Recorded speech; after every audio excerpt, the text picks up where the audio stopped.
لا الہ الا اللہ محمد رسول اللہ۔ اگلا سوال طلحہ خان صاحب کا ہے، وہ پوچھتے ہیں کہ استخارے کا مکمل طریقہ تفصیل سے بتا دیجیے۔ بس انہوں نے تفصیل سے پوچھا ہے تو مناسب تفصیل میں کر لیتا ہوں۔ پہلی بات تو یہ سمجھنی چاہیے کہ استخارہ جو ہے یہ زندگی کا معمول اس کو بنانا چاہیے۔ صرف یہ نہیں ہے کہ زندگی میں ایک دو جو اہم موڑ اور مواقع آئے تو اس پر تو استخارے کا اہتمام ہو، اور روزمرہ کے جو کام ہے جو کسی درجے میں اہم ہوتے ہیں ظاہر ہے تو اس میں استخارے کا اہتمام نہ ہو۔ شریعت کی جو تعلیمات اور ہدایات ہے، احادیث کے جو الفاظ ہے، جیسے کہ بخاری کے الفاظ ہے کہ اذا ہم احدکم الامر فلیرکع رکعتین من دون الفریضہ، بخاری کی روایت کہ آدمی جو بھی اہم کام کا ارادہ کرے تو اس کے لیے استخارہ کرے۔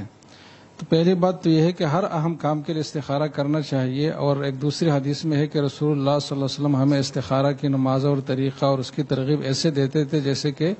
قرآن کی صورتیں اور نماز کی ترغیب ہمیں دیتے تھے۔ تو یہ صحابہ کا معمول تھا، تو ہماری زندگی کا بھی معمول ہونا چاہیے کہ روزمرہ کے کاموں میں بھی جو اہم کام ہے جس میں تھوڑا تردد ہو سکتا ہے آدمی کو، اس میں بھی ہم استخارہ کریں۔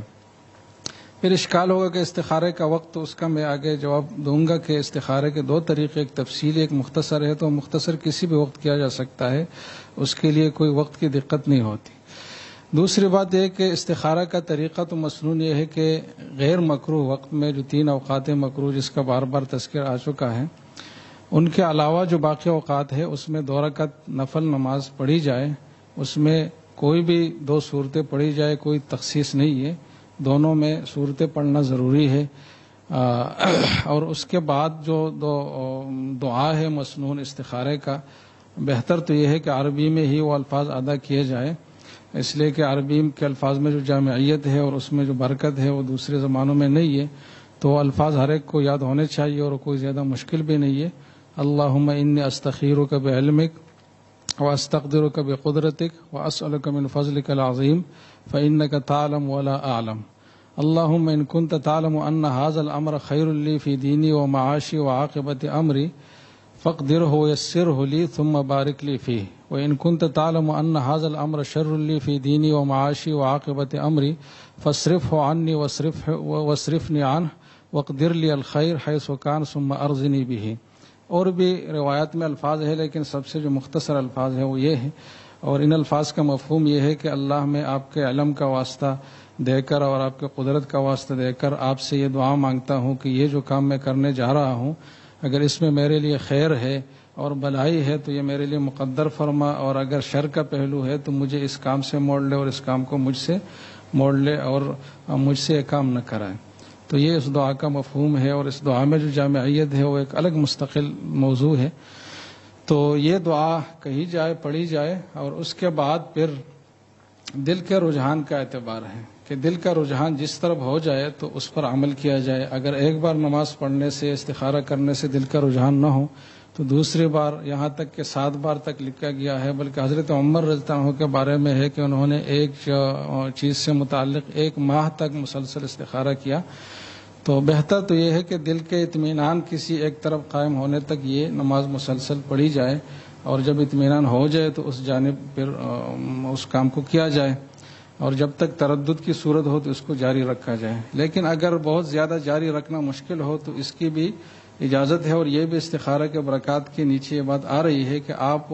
وہ کام جس کو آپ اپنے خیال کے مطابق یا اپنے وسائل کی روح سے درست سمجھتے ہیں، بس وہ طریقہ اور وہ کام آپ کر لیں تو امید ہے کہ اس میں خیر ہی خیر ہوگی۔ حضرت شاہ ولی اللہ رحمہ اللہ نے حجت اللہ البالغہ میں لکھا ہے کہ استخارے کے 2 بڑے فوائد ہیں اور مقاصد ہیں اور شریعت کے مد نظر ہے۔ ایک تو یہ ہے کہ جاہلیت میں جو ایک طریقہ رائج تھا کہ لوگ جب کسی اہم کام پر نکلتے تو فال نکالنے والے کے پاس جاتے اور وہ تیر کے ذریعے سے فال نکالتے۔ اب اس کے لیے ہو جو دل کے اطمینان کی صورت میں ظاہر ہوتا ہے تو اس پر یہ عمل کرتا ہے، تو جو آدمی اس کو زندگی کا معمول بناتا ہے تو وہ فرشتوں کی صفت کی طرف بہت قریب ہو جاتا ہے۔ تو یہ طریقہ تھا استخارے کا۔ باقی ایک اہم بات سمجھنی چاہیے کہ استخارے کے بعد دل کا رجحان ضروری ہے، اور اگر یہ نہیں ہے تو بھی وہ کام اگر کیا جائے تو اس میں خیر ہے، لیکن یہ بہرحال ضروری نہیں ہے۔ کسی حدیث میں یہ بات نہیں آئی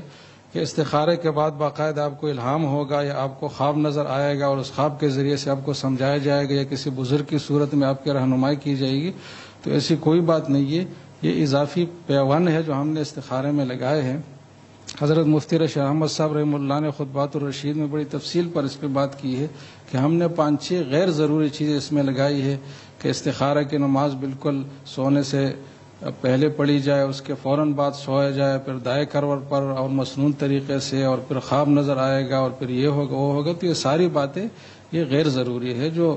ان استخارے کے حوالے سے غیر ضروری ہے. باقی جو سونے کا مسنون طریقہ وہ تو ہر وقت اختیار کرنا چاہیے. تو استخارہ دن رات میں کسی بھی وقت کیا جا سکتا ہے اور یہ اس کا طریقہ ہے اور اس کی بڑی اہمیت ہے. باقی اگر کسی جگہ لمبا استخارہ مشکل ہو، جیسے کہ آپ نے